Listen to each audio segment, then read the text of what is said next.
yata. Magdebate tayo!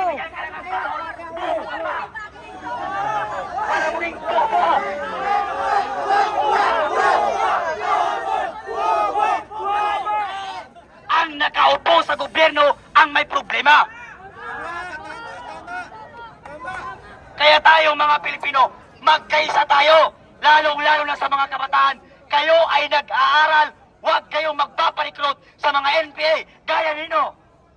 Franz Castro, Renico Patise, Raul Manuel Nabuang, Gabriela, ba't kayo sasama dyan? Kabataan Parilis, sigaw ng taong bayan, pabagsakin ng gobyerno, bobo ka ba? Ang sabihin mo, sigaw ng taong bundok, pabagsakin ng gobyerno.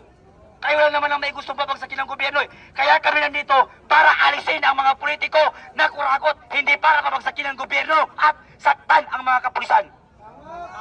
Maraming salamat mga kaibigan. Sana magkaisa tayo sa pagkakataon nito. Bakit? Lahat tayo biktima ng korupsyon sa ating bansa. Lahat tayo biktima. Kaya iisa lamang ang kinuha natin dito. Pabahay-bahin si BBM sa pwesto at itigil ang korupsyon. Iisa ang paninindigan natin. Iisa ang prinsipyo natin.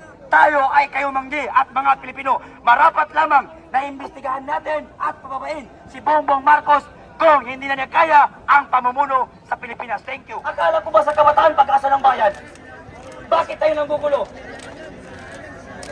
Kung buhay lang si Dr. Jose Rizal, sigurado kung sasabihin niya ang kabataan ay laso ng bayan. Lahat tayo estudyante. Lahat tayo nag-aaral.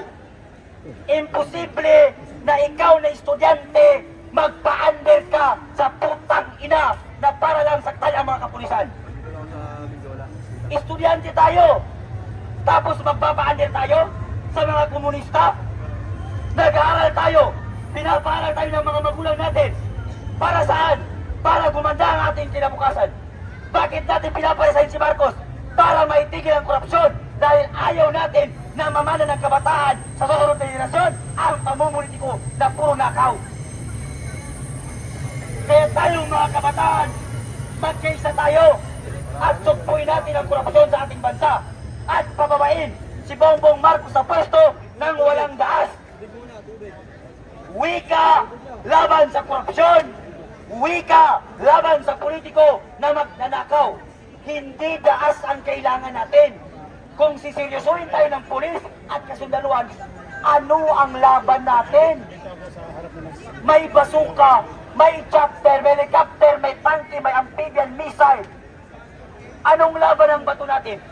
Anong laban ng mga bote na dala natin? Ayan! Umula ng bato ang mga putangin ng mga komunista na yan. Kaya tayo, pinapaaral tayo para sa magandang kinabukasan natin. Huwag tayong maging sunod-sunuran sa mga politiko na walang inisip kung hindi sariling interes lamang. Oh, diba?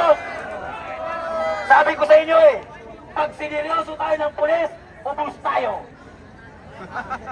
Mag-isip-isip muna kayo bago kayo maging matapang-tapangan.